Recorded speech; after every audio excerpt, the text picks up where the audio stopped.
Good afternoon, Floss Tube. This is Julie with Reflections Framing and Stitching. Today is Thursday. It is the 1st of October.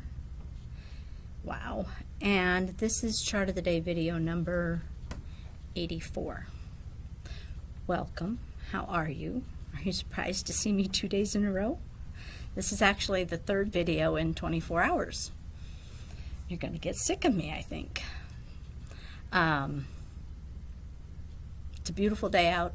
It's a little cool for my tastes. I broke out the flannel shirt today. I think the high is supposed to be 61, so I'm sure Melanie is thrilled to death. Julie, however, is not very happy.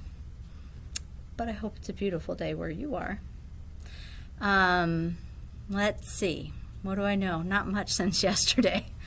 My other cousin tested positive for COVID, so that means now Jack is positive, Edith is positive, Tim is positive, Karen is positive. We're still waiting to hear about Guy. God only knows where they got it from, but whoever they got it from, they were all in contact with it. My theory is one of them must have had it and didn't know it, which is the scary thing about this virus. You can have it and not have any clue. So that's the update on them. Everybody else is doing well. Adam and Marcia and the girls stopped by last night after they got their flu shots, and so Dan got to play little Barbies last night. But other than that, yeah, it's been a very quiet day here, so I thought, well, I'm going to try and get a video done. Now watch, the phone will start to ring. But yesterday's question of the day was favorite board game. A lot of you like Monopoly. There were quite a few of you that liked the game of life, and I just could not get into that one. My neighbor across the street, Kathy, had that game, and I don't know what it was about that one, but I could not get into it. But it was interesting reading about your games and special memories revolving around them.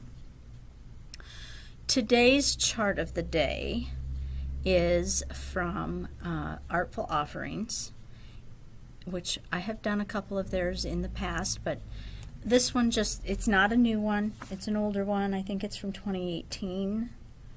But it just kind of struck me as being kind of fall-like. It's not technically, but it just for some reason says fall to me. It's called Red Fox Vineyard. I just love his little plaid coat. I think it's adorable. He's got a little bow tie on. I love this chart. It sells for, right here. It's a $10 chart. Calls for 30 count putty. And if you use 32 count or 30 count putty, you're going to need 2 skeins of several of the flosses. Just letting you know ahead of time. There's 3 of them that you will need 2 skeins of. I think most of the fabric I chose today is 36. Maybe there's a couple 8s in there too, but stitch count is 103 by 127, so on the 30 count, your design size is going to be 7 by 8.5.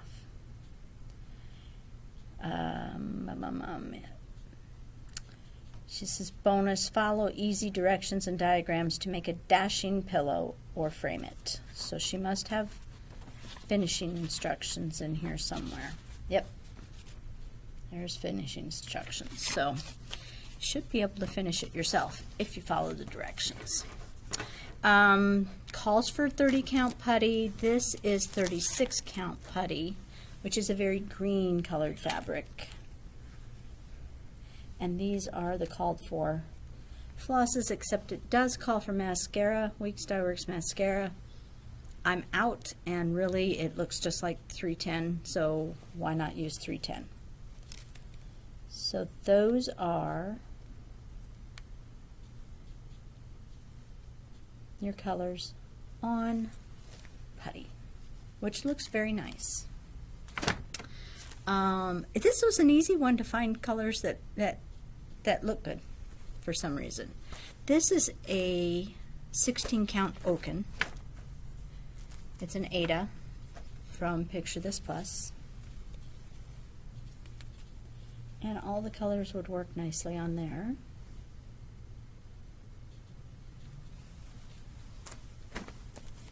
And this is a 16 count Velt, also a Picture This Plus, and a green fabric. On my screen it's not really showing up very green, but it is a very green with yellow, little bits of brown in there too. That would look nice.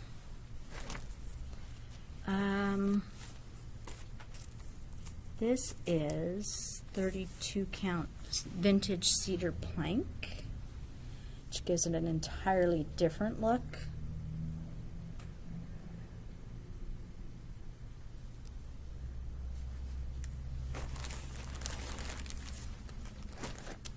And we have 40 count.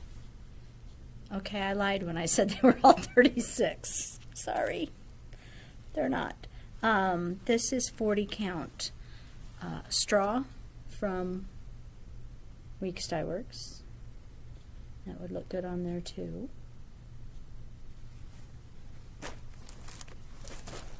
My personal favorite, and the last one for today, is 40 count Properly Primitive, which is green with some hints of kind of a reddish brown in it. And I think that would be really pretty on there.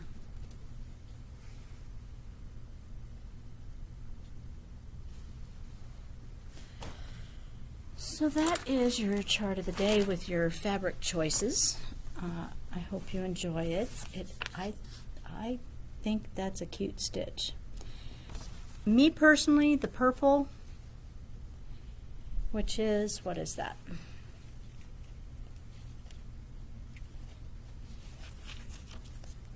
Ultraviolet. I would probably change that color. It's not one of my favorite purples, so I would probably change it to something I like a little better. But for the purposes of the video, I kept it as called for. Now, question of the day. I'm hungry today, so my thoughts are centered around food. So I want to know your favorite sandwich. What is on it? Is it just peanut butter and jelly? See, every time I try and do this. Is it peanut butter jelly? Is it ham and cheese? So, before the phone rang, I was asking about your favorite sandwich and what is on it. And that my personal favorite right now, because tastes do change, has the bread is a bread that we get around here. I don't know if you would have it, but it's Master's English Muffin Toasting Bread, which makes the best grilled sandwich ever. So it's got a layer of pepper jack cheese and then some pre-cooked breaded chicken tenders, and then a layer of bacon, and then another layer of pepper jack cheese. And then you grill it like a grilled cheese sandwich, and it is awesome. So I'm just curious, and I know you guys probably put a lot of stuff on your sandwiches that I don't personally eat, but I just thought I'd ask. Maybe someone will get an idea from you for a sandwich. Let's see, what else? Is there anything else I want to talk about? Out of the Stash at Last seems to be going well. There's quite a few people participating so far. Lots of beautiful projects being worked on. I've had a couple people contact me that haven't been able to figure out how to post on Instagram. You can give me a call and I can try and talk you through it if you need to. I'm sure there's probably a video somewhere on Instagram that shows you how to do it, or maybe on YouTube. But please don't let that stop you from participating. There's there's someone that can help you, whether it's me or someone you know that can help you post your picture. And I know some people were asking me, did their picture have to be posted before 10 o'clock this morning? No, not the beginning picture. The ending picture, to be eligible for the drawing, needs to be posted by 10 a.m. next Thursday, because I will then gather names up and do the drawing. But the beginning picture, if you don't get it posted today, is fine. So I was kind of excited to see everybody that's participating. And I haven't started mine yet. I did bring it with me just in case it was quiet, but so far I've managed to keep myself busy doing work stuff. And now I had a delivery of frames, so I'm going to probably go back and work on some framing. So I probably won't get it started until I go home tonight. I hope you're having a good day, and I think I will call this good before the phone rings again, and I will see you the next time. So you take care until then. Bye.